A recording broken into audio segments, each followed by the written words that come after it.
Welcome back to the Real News Network. I'm Paul Jay, and I'm makeshift studio in Maryland. In our Washington, D.C. studio is Garth Porter. He's an investigative historian and a journalist, and we're discussing Barack Obama's plan to get out of Iraq. Thanks for joining us, Garth. Thank you, Paul. We left off in the first segment talking about the residual force after August 2010, as many as 35 to 50,000 soldiers, to quote President Obama, which will, quote, support our partners. And our enemies should know that we will continue to support our partners with these troops. But he seems to be pretty clear on the commitment about 2011. Here's what he had to say. And under the status of forces agreement with the Iraqi government, I intend to remove all U.S. troops from Iraq by the end of 2011.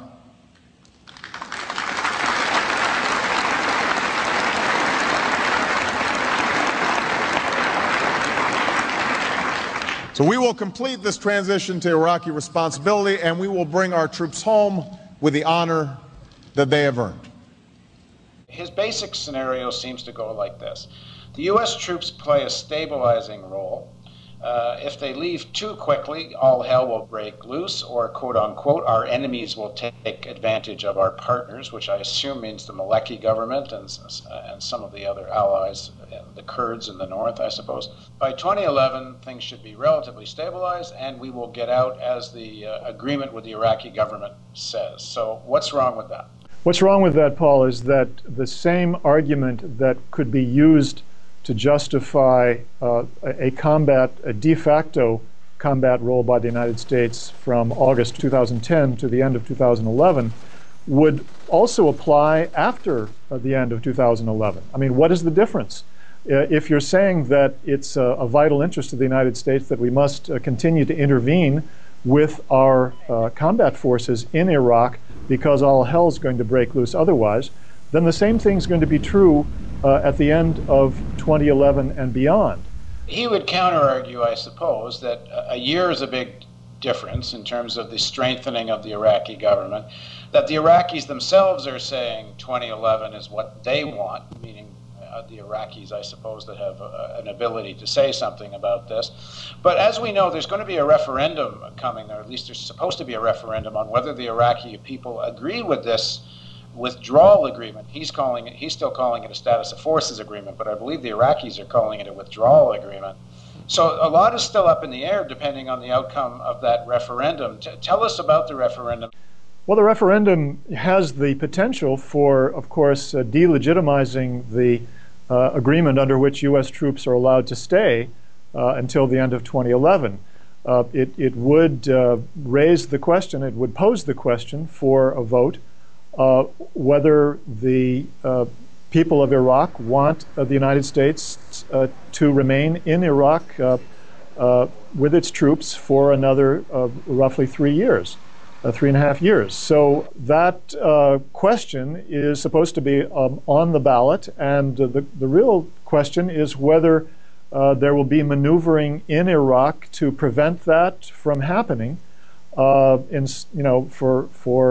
the next 3.5 years. When is the referendum scheduled? Well, it's supposed to be in July of this year. Ayatollah Sistani, who has enormous influence, if I understand correctly, has said he'll only support this agreement if, in fact, it does pass a referendum. I think that is probably the biggest deterrent to a maneuver by political figures in Iraq to derail in some fashion or to simply put off that referendum.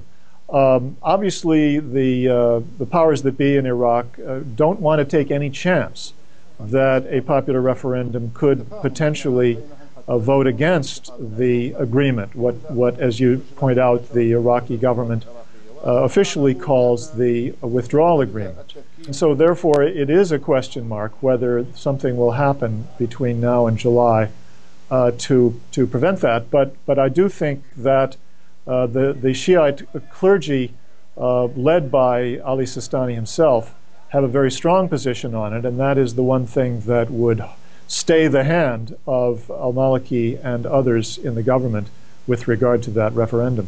Now, you've talked in some of your articles earlier that while Obama has more or less been definitive on this 2011 date, there's been a lot of wriggle room from some of the generals and in the Pentagon. Can you speak about that? It's really quite worrisome that the field commanders, particularly Ray Odierno, the general who's in charge of U.S. troops in Iraq, has more than once made it clear that he believes the United States should retain military forces in Iraq beyond 2011.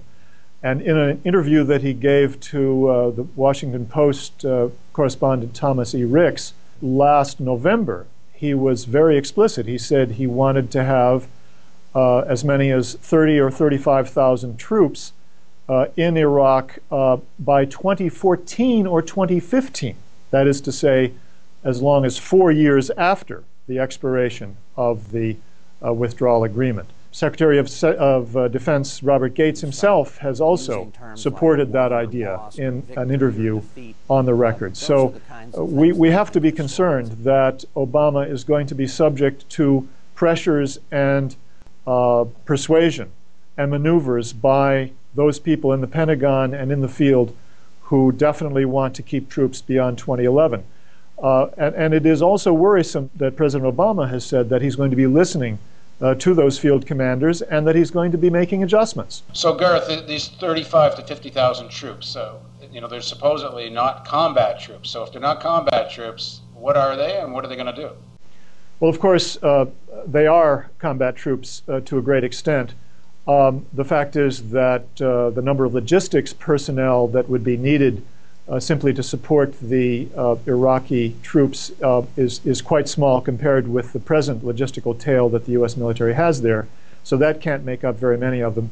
There are going to be obviously special operations forces or special forces troops. About 6,000 of them now are deployed in Iraq.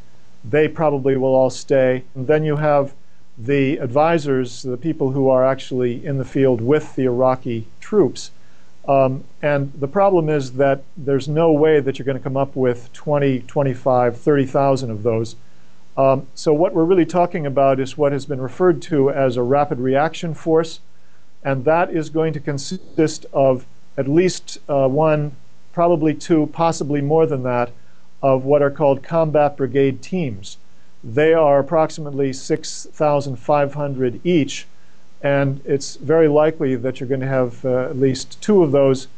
And I think that's why the congressional Democrats who were quoted as expressing surprise about 35 to 50,000 troops were so surprised, because they believed it was going to be more like 15 or 20,000. And they, I think, realized that that means that we're talking about the actual deployment of combat brigades, precisely the combat formations which the Obama speech was supposed to be saying that we're withdrawing completely. What do you make of the basic argument, though, that there's various elites amongst the Shia, there's contending sections of the elite amongst the Shia, amongst the Sunni, amongst the Kurds, and that, in fact, the U.S. presence is somewhat of a stabilizing force, and that these elites may go at it if the U.S. troops leave? There will be fighting in Iraq in the future. There will be fighting between Sunnis and Shiites.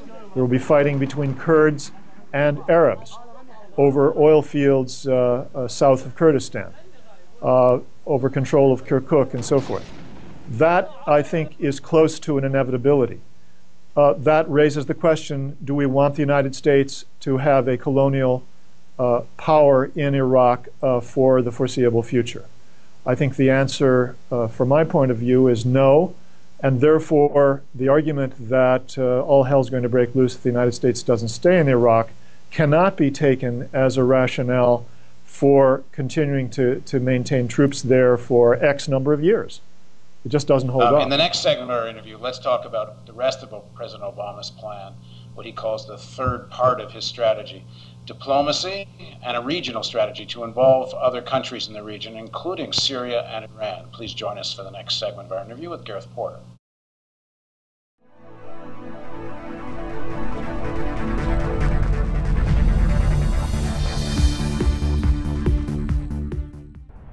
Donate today and receive a new documentary film available to members of the Real News Network.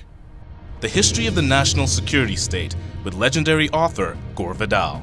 Bonus features of the DVD include an in-depth response to Vidal from ex-CIA analyst Ray McGovern, who served under 7 U.S. presidents, an exclusive interview with Colin Powell's former Chief of Staff Larry Wilkerson, and an insightful interview with oil policy analyst Antonia Juhas. The news magazine of the screen. Living glimpses of history in the making. Hollywood and Washington is a symbiotic relationship. They both deal with illusions. Reality doesn't often play much of a part. I think I saw through the myth of the Cold War almost from the beginning. I was a Washington political kid from a political family. Roosevelt first had radio because he had this great speaking voice and everyone liked to hear. Truman proceeded to break every arrangement that Roosevelt had set up for a peaceful coexistence. And Truman thought that it would be a good idea. Why not just stay armed all the time? And then he devised the national security state. You've got to go up and swear allegiance to the United States or else you're a commie. I mean, we had imported fascism. We get Dwight Eisenhower, who said that we have this great military industrial complex. It is a dangerous thing. And he said this is going to change everything. And the way our country's governed is going to change us politically. Along comes Jack Kennedy, who wanted to make his mark, believed in the Cold War. But he said in this kind of politics, it is the appearance of things that matters. I think everybody should take a sober look at the world about us. The national security state still exists, only it isn't communism anymore, it's terrorism. This is the most serious thing that has happened in the history of the United States. Knowledge is power. We need an honest news system. We need the real news. This is the sort of thing we can build right now without anyone else's permission from the government or from the business community. It's the power's in our hands. If we're not going to sleepwalk into more wars, we think we need to start with a television news network that won't bow to pressure and has the courage to seek facts. And that means independent economics. And that's why we need you. Make a tax-deductible donation now of at least $10 a month or a one-time give of at least $75. As a thank you for your support, we will send you the new documentary film, The History of the National Security State.